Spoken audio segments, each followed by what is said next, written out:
morning students. Today we are starting with the third unit of the 10th class, that is metals and non-metals.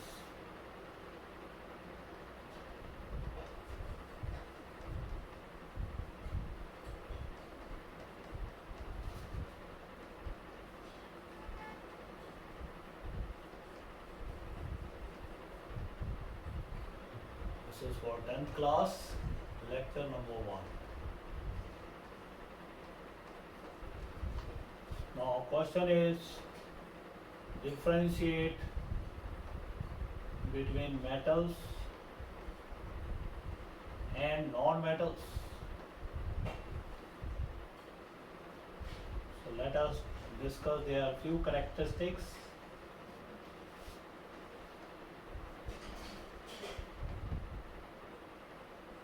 First property is metals are malleable, ductile, sonorous, good conductor of heat and electricity. They are generally hard except few metals, for example mercury, gallium and cesium. So metals, they are hard, good conductors of heat and electricity. Sonorous, they produce sound when heated with hard articles. They are malleable, ductile, lustrous, they shine when light falls on their lattice. They have tensile strength. They are somewhat elastic, can regain their original state once the deforming forces wear off from their surface. Then we have non-metals. They are generally brittle, non-lustrous,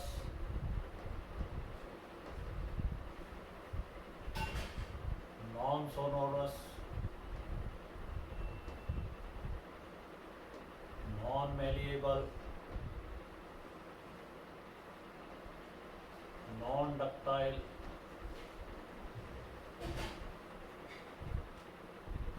not good conductors,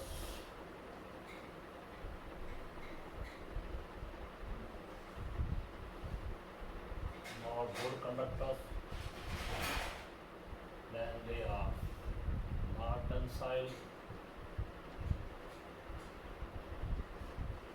and elastic,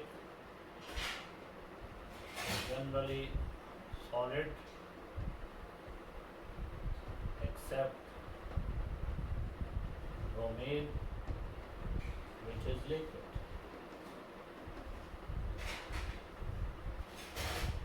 So this is first property of metals. Secondly, they combine with oxygen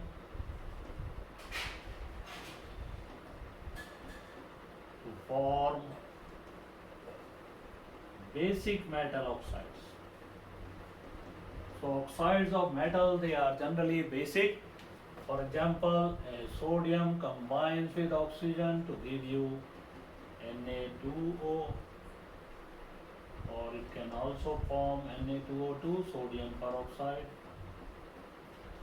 Aluminium can combine with oxygen to give you 2Al2O3. Zinc can combine with oxygen to give you ZnO. Similarly, we have nickel can combine with oxygen to give nickel oxide. So all these metals, they form basic oxides. All these oxides, they are basic in nature. Potassium combines with oxygen to give you superoxide. So these oxides, they are all basic in character. Number 2, the non-metals combine with oxygen to give acidic oxides. For example, SO2, CO2, P4O10, N2O5, So these are all oxides, Cl2O, these are all acidic in character. They can be produced by igniting these metal in the presence of oxygen.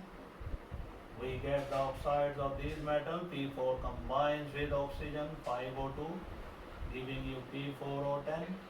Similarly N2 combines with 5O2 giving you 2N2O5. So these oxides, they are acidic in nature, means when they are dissolved in water they will be producing acids, while oxides of metal when they are dissolved in water they produce bases. So this is regarding the two properties of metals and non-metals. Then we come to other properties which make the difference between metals and non-metals. The metal, they can combine with water to give hydroxide, the basic compounds, except aluminium and zinc whose hydroxide they are having amphoteric character. So metal, they are divided into three categories. They are the more reactive metals whose standard reduction potential or tendency to donate electron is maximum. Then we have moderately reactive metals whose tendency to donate electron is less.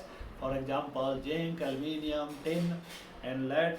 Then we have the metals whose tendency to donate electron is less than hydrogen. They are copper and mercury, silver. They have less tendency to donate electrons. So now we come to the third property of metals. They combine with water to form bases. These bases of first group, they are called as alkalis, while those of second group, they are called as alkaline earth metals, and their hydroxides are also called as alkalis. Similarly, they non-metals, some of the non-metals they combine with oxygen but not directly. Generally their oxides combine with water, but metal combine directly with these metals, with water to produce bases plus hydrogen gas.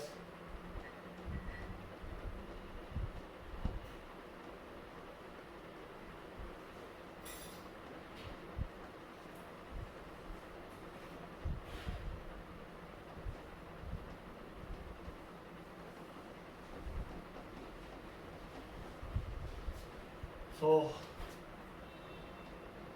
most of the non-metals do not react with cold water,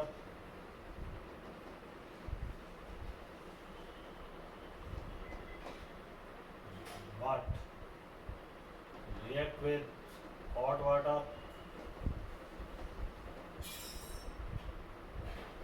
or steam. But some non-metal like chlorine, they can combine with, react with cold water producing HCl plus HOCl.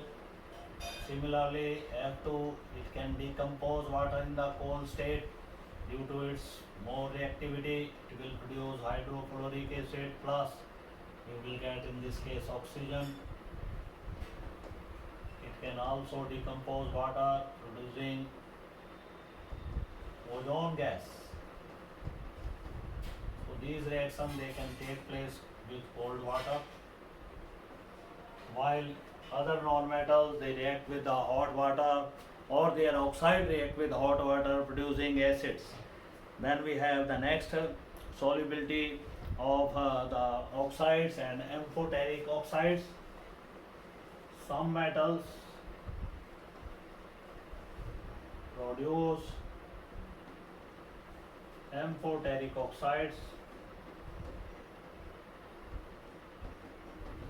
For example, Al2O3 and ZNO, they are amphoteric oxide. They have the acidic as well as basic character. They can combine with acids as well as bases.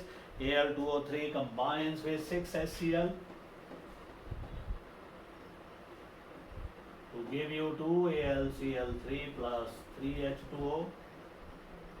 Similarly, ZnOAl2O3 can combine with NaOH also to give you sodium meta-aluminate Na2AlO2 plus hydrogen gas. Similarly, zinc oxide can combine with HCl, producing ZnCl2 plus hydrogen gas. Similarly, ZnO can combine with 2NaOH. Since it is amphoteric in nature, it will give you Na2ZnO2. Along with this, it will produce the hydrogen gas. So aluminium produces 2NaAlO2 here plus hydrogen gas, not hydrogen, it will produce water here. Then we have the solubility of metal oxide. Metal oxides, they dissolve in water. Then here we come to the oxides of non-metal.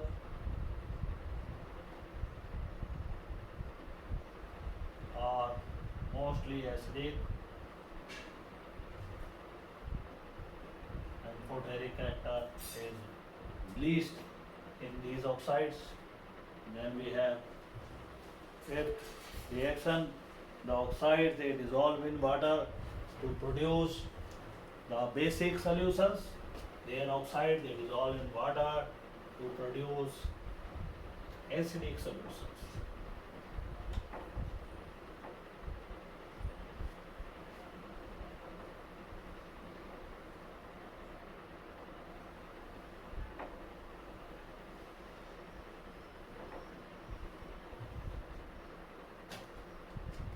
So we are taking fifth property of metals and those of non-metals.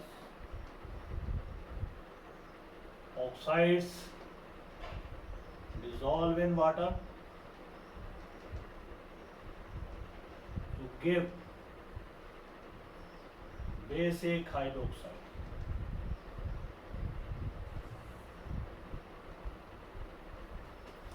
Example, Na2O dissolves in water to give you base to NaOH. So these oxides, they dissolve in water to produce bases. K2O also dissolves to give you base. Then oxides of non-metal, they dissolve in water to produce acids. H2SO3, this is sulfurous acid. CO2 plus water, we get H2CO3. This is called as carbonic acid. So these oxides, they dissolve in water, producing hydrogen containing acids. Then reactivity of metals and non-metals with oxygen, both of them, they are reactive towards oxygen, producing oxides. We have already done this property. Then we have anodizing character.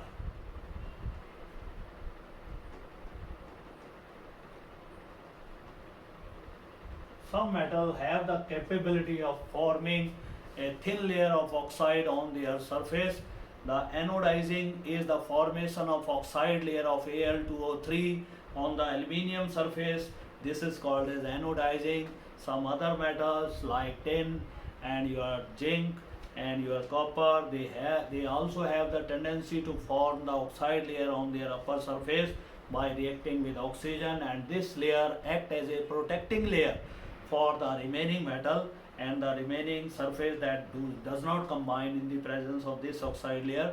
Due to formation of oxide on the surface of the metal, the surface gets tarnished. It loses its shining appearance. It gets tarnished. It gets rusty. Iron surface also gets rusty. So this is called as anodizing. Anodizing is carried out either by electrolysis of a solution of dilute sulfuric acid with metal. Article to be anodized is made as anode, and during the electrolysis in the bath, we get a oxide layer on the metal article. This is called as anodizing. Then these metals, they combine with water, they produce the bases. Generally sodium plus water, we know sodium hydroxide. Potassium plus water will give you potassium hydroxide, while these non-metals, they don't directly react with water under normal condition, but slight heat or some amount of activation energy when given to these, they react with the water and produce the acids. So these non-metal, they form number of oxo acid, number of hydrogen acids they produce. They don't have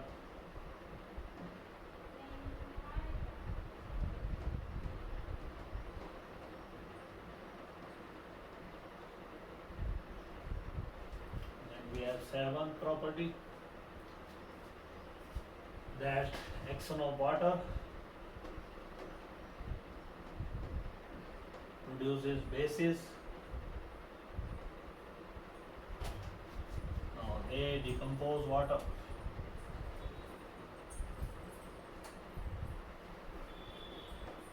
Water get decomposed by some halogens, H2O, it will give you HCl plus HOCl. F2 also decomposes water, giving you 4HF plus O2. Similarly, Br2, it can decompose water. Only slight heating is required. In this case, we get HOBr. This is hydrochromic acid. This is called as hypochromous acid. This is hydrofluoric acid. So these are the reactions of metals and non-metals with water. Then we come to the activities to show some metallic properties. Now perform an activity to show that aluminium, iron and zinc do not react with cold or hot water, but they react with steam. To perform this activity, now perform activity showing that aluminium, zinc and tin react with steam, not with hot or cold water. They react with steam. To show this activity, we take a glass tube in which we are filling a moist bowl.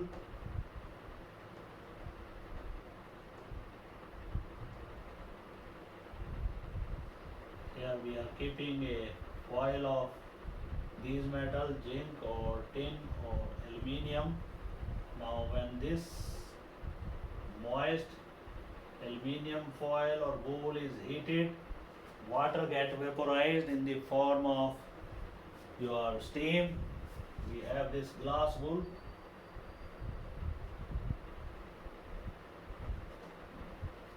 Then steam is produced here. It reacts with this metal placed in the path of this steam and produces hydrogen gas. This hydrogen gas is kept collected in a cylinder placed over beehive shelf by downward displacement water. It means zinc, tin and aluminium, they are reacting with steam. So when they react with steam, they produce hydrogen gas which is combustible, can be tested. So it shows that zinc, tin and your aluminium, they do not react, and moreover iron also, they do not react with the cold water or hot water, but they react with the steam. So this activity proves the reactivity of metal against steam, not that of with the water, hot or cold condition. Then perform an activity which can show that metals are malleable and ductile. So we perform the activity, take an iron piece and hammer it with a strong hammer, heavy hammer. You will find that that iron piece will get flattened without breaking, and this flattened will acquire a shape of sheet after some time. Similarly, if we take a aluminium wire whose weight is 1 gram and it is heated and it is then drawn into wire, it is seen that 1 gram of gold can be changed into a 2 kilometer long gold wire, thin gold wire. So it shows that gold is a malleable, or other metal they can be also drawn into wire. So this property or activity shows that the metals are malleable or ductile in nature. Then we have performed the activity to show that metals are good conductor of heat and electricity. Take the electrically conducting wire, cut it from the center, and between these two center you attach a metal rod, and then join this wire to the electric source. You will find that current will start flowing through this, and if a equipment is placed at this end, then it will start working. It means the metal rod which we have put in between the conducting wire that has started conducting electric current. It means the metal rod, it has free electrons which start moving from the one end to another end, and this current starts flowing through this metal rod. So it shows that metals are good conductor of electricity. And similarly, if we take a iron bar, it is heated from this end, and here we are keeping some wax. Then when this rod is heated from this end, the heat will be transferred through mobile electrons to this end also, and the wax which is applied on this terminal, that will start melting, and if wax melts, it shows that the metals are good conductor of heat. So we have proved that metals are good conductors of heat as well as those of electricity. So these two activities, they prove the conductivity of the metals. Then reaction of metal with acid, we have already studied acid, bases and salt, and the first unit of chemical reaction where we have proved that all the metals, they combine with inorganic acids to produce the hydrogen gas. For example, we take the reaction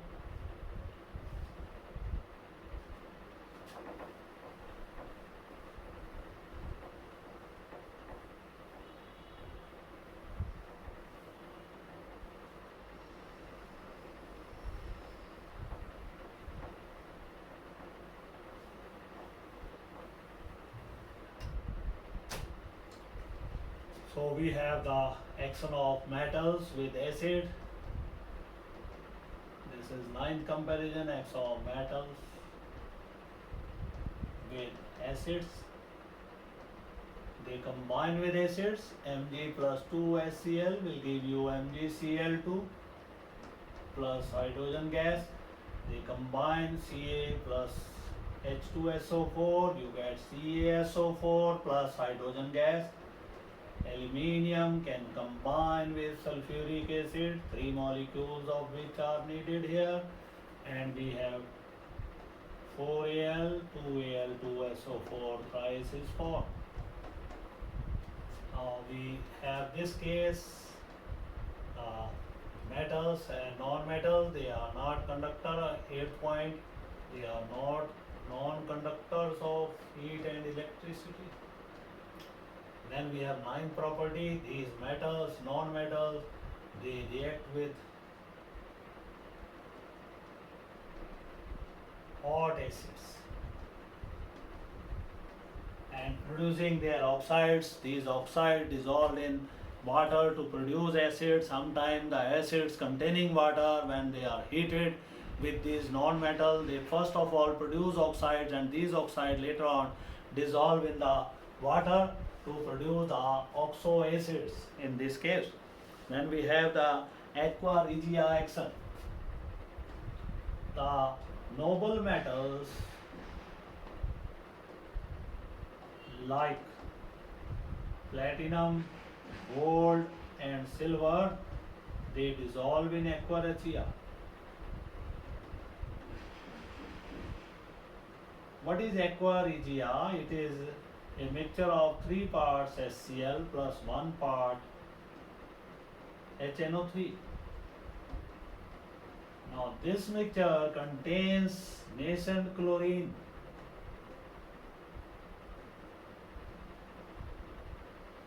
To produce 2H2O plus 2NO2 plus 3 nascent chlorine. This nascent chlorine is capable of dissolving gold, silver and platinum. So it combines with nascent chlorine. It will produce AuCl3, which is soluble in aqua regia, AgCl soluble, PtCl4, they are soluble in aqua regia.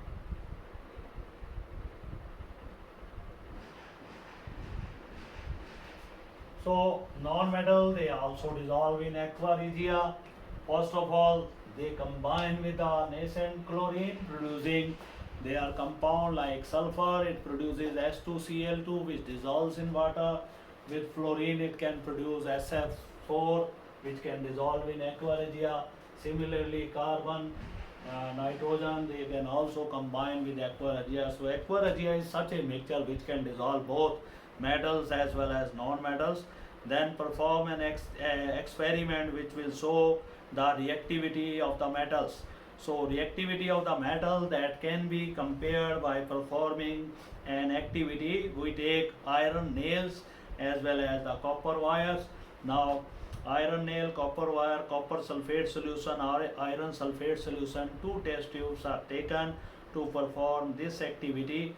Take a clean copper wire and a iron nail. In one test tube you keep the iron nail, in another test tube you are having a copper wire. Then fill the up to the half of the test tube containing copper wire with a solution of iron sulfate. So now we are doing a activity whether one metal can displace another metal. So this will be the property of metal displacement.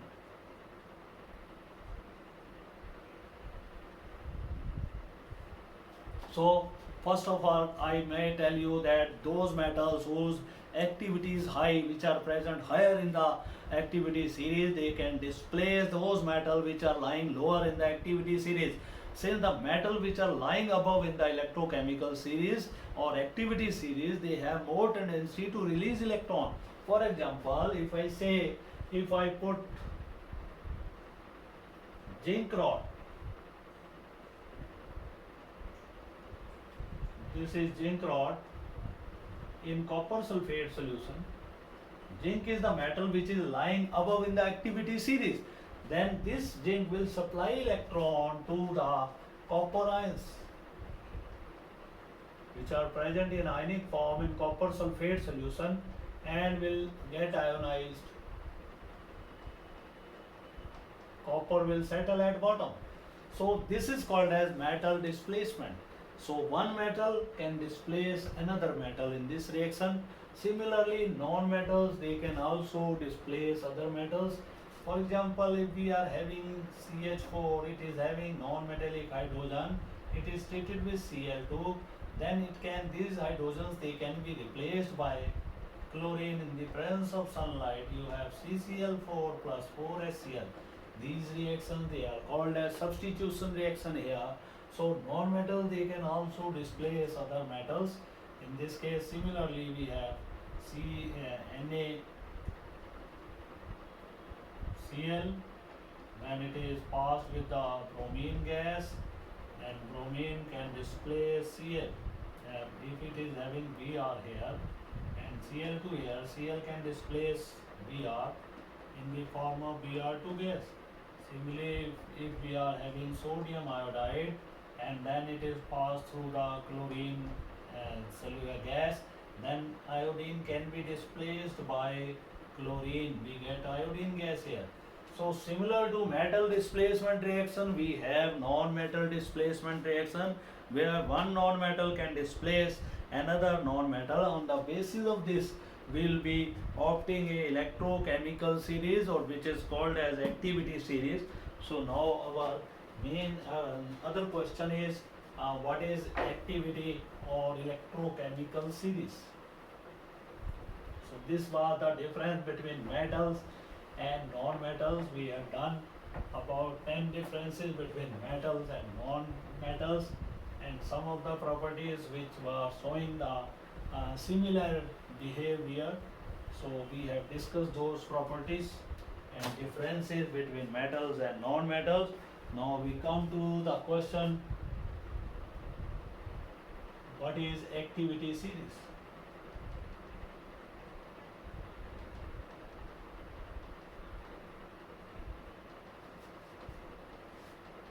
Give its applications.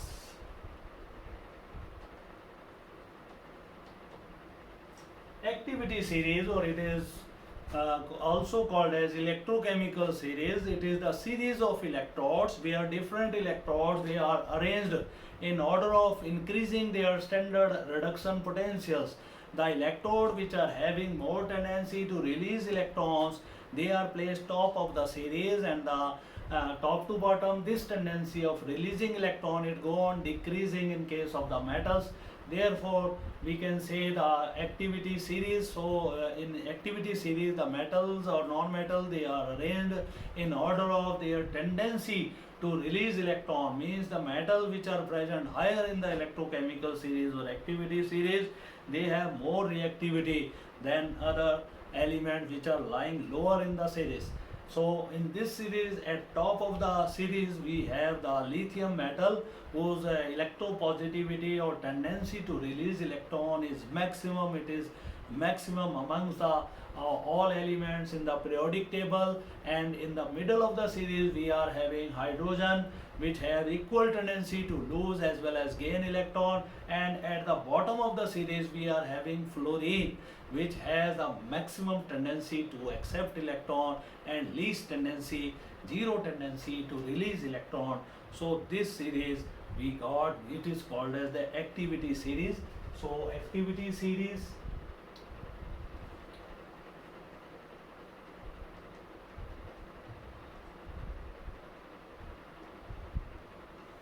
it is the series of elements where elements are arranged in order of increasing their electron accepting power or E naught value. E naught value you might understand at a higher level. This is called as standard reduction potential. Actually, this potential measures the power of an element to accept electron. We have already written that. So this series is, we have lithium at top of this series. This is lithium metal. Then we have potassium metal. This is metallic ion. Then oblique, we are giving the neutral metal form of this. This is in terms of reduction. If you are giving electron to Li positive, it will be changing into Li. So we can give the metal reaction also, it will change into lithium. Similarly, other reaction, cesium, third metal, then we have barium.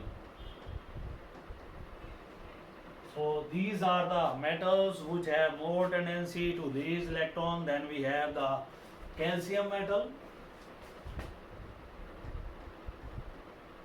We are not taking all the metals, we are introducing some of the metal. We have magnesium,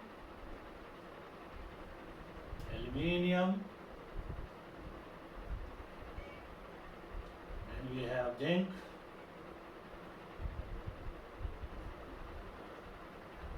we have iron, then after iron we have lead, hydrogen, copper, mercury, lead, hydrogen, copper, mercury. Lead can change into lead by taking 2 electron. Hydrogen can change into hydrogen gas by taking 1 electron. Half H2 will be produced. Cu2 positive oblique C, and mercury is your Hg2 positive. Then in the end we have silver and gold.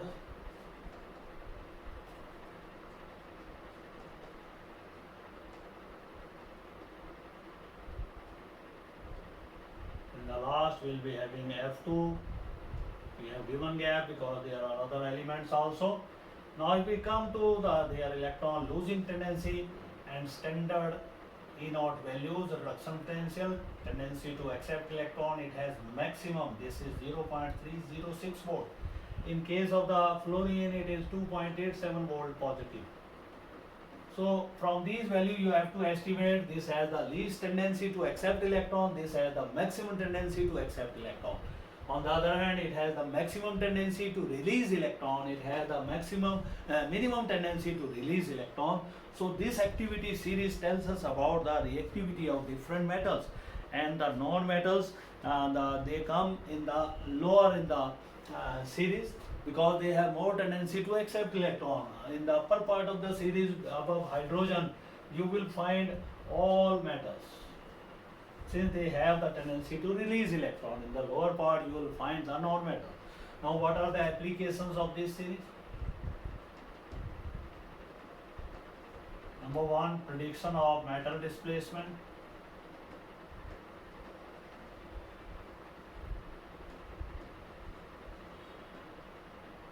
We have just done an experiment where zinc rod that was dipped in copper sulfate solution.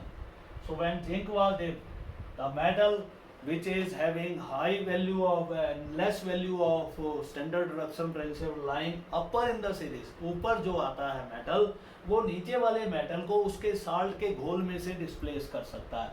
अगर हम उल्टा लें, zinc sulphate का solution हो, copper की rod उसमें dip की जाए, तो copper can not displace zinc from zinc sulphate solution, but zinc can displace copper from the copper sulfate solution.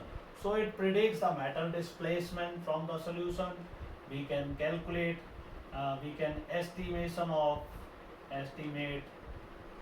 cathode and anode in a electrochemical cell.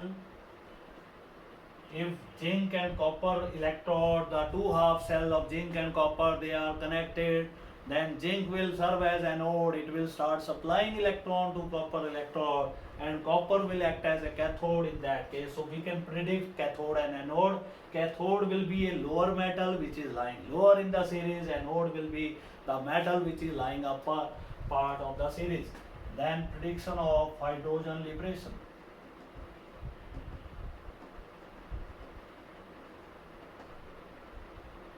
The metals which are lying higher in the series than hydrogen, these metals when they react with acid they produce hydrogen, but the metals which are lying lower in the series, silver, gold and copper, they cannot liberate hydrogen on reaction with non-metals. So this is another prediction. Then we have the spontaneity of the reaction, whether reaction is possible or not. In that case, we will see if the metal is present in ionic form, is lying lower in the series, then the reaction is possible. This reaction is possible. If we do just reverse of this, copper supplying electron to Zn positive ion, then this reaction is not possible. Because zinc has more tendency to release electron, it can supply electron to it and can reduce Cu2 positive to Cu. But in this case, zinc and does not accept electron from copper because copper has less tendency to release electron as compared to zinc. So this reaction is not possible. We check the spontaneity of the reaction by taking the activity series. Then we have the next topic. Now we are making the friendship between metals and non-metals, whether metals can combine with non-metals. In order to see this, we have to first of all consider the electronic configuration of first 20 elements, which we have seen in case of the first chapter. First 20 elements, we have done the electronic configuration of first 20 elements. In the structure of atom in your 10th level also we will be doing that. Let us first see the electronic configuration of first 20 elements in the 10th class. We have done that in the 9th class also. So question number 5 is, how do metals react with non-metals?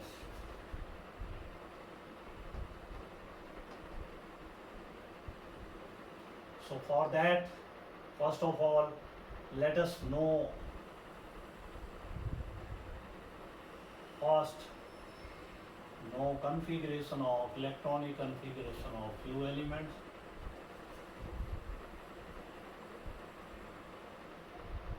Let us take first group elements. These are hydrogen, Halinak, Rafkas.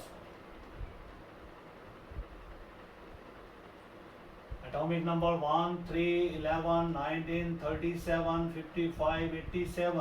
If we see configuration, it has one electron in the valence shell Lithium has one electron in the valence shell, sodium also has one electron, potassium has one electron, rubidium has one electron, cesium has one electron, francium has one electron in the valence shell. On the other hand, we see the 17th group. They are Fackelberry. They are having the deficiency of one electron. 2,7 is the configuration of this. Then we have 17, 2,8,7. Then we have 35, it is 2, 8, 18 and 7. Then we have iodine, it will be having 2, 8, 18, 18 and 7. Then we have astatine, it will be 2, 8, 18, 18, 32 and 7. So these are the configurations. Now if we see their electronic configuration, they need one electron to acquire the noble gas configuration. Noble gases are the elements of your group neon, argon, group number 18. Neon, argon, krypton, xenon, radon. Except helium, which is not included here, that will be compared here with hydrogen. So these gases, they require one electron to acquire noble gas configuration. On this this hand, we have the metal which are having one electron excess more than the noble core. Here it is having one electron in the K cell. If it loses that electron, will acquire the stability, or if it gains one electron, will become stable. In this case, they have to lose these electrons. So metals and non-metals, they have the opposite tendencies. Metal have excess of electron, they want to lose those electrons, while non-metal, they have lesser electrons to complete their octet. They need one or two electrons. If we take the element of 16th group, usse tepo. If we take these elements, in these they need two electrons. They need two electrons to complete their octet. So whenever this non-metal will come in contact with these metal, this will be needing two electrons. So it alone, one atom of this will combine with two atoms of these elements. Because each atom can supply one electron, two atoms will supply two electrons to oxygen. When they come here in combination with these metals, the single atom of this will combine with single, because they have one electron in excess, they need one electron, so they will be forming ionic compound.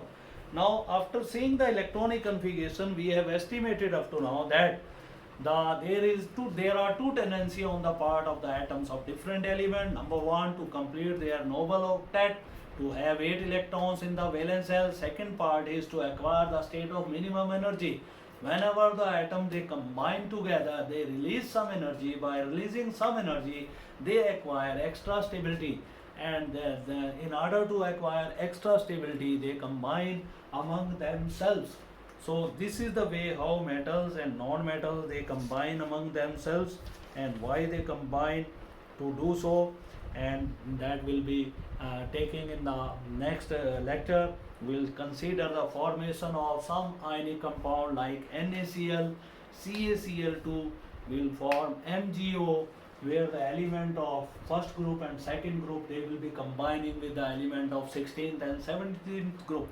Now there comes a question, why noble gases they do not combine, they have less reactivity. Now few compounds of xenon they have been prepared, although, but they have less reactivity. The reason for this is they have less reactivity only because of the fact that their octet is completely filled. They have 8 electrons in their valence shell. When they have 8 electrons in their valence shell, they don't have the tendency to combine with the other substances. They are not combining neon, argon, helium. They are not easily forming compound. It is because of their stable configuration. So these elements they are not forming compound. We got the answer to this concept. While nitrogen, oxygen, fluorine, sulfur, selenium, tellurium, bromine, iodine, they are capable of forming compounds only to complete their octets. So in the next lecture we will be taking the formation of the compounds between metals and non-metals. we are trying to establish the relationship between metals and non-metal. So without metals, non-metal cannot complete their octet, and without non-metals, metals cannot complete their octet. So in order to donate something, we need a bagger who bags that thing. If we are donating something, there must be a species which should accept that. So we'll be doing in the next lecture. Thank you very much.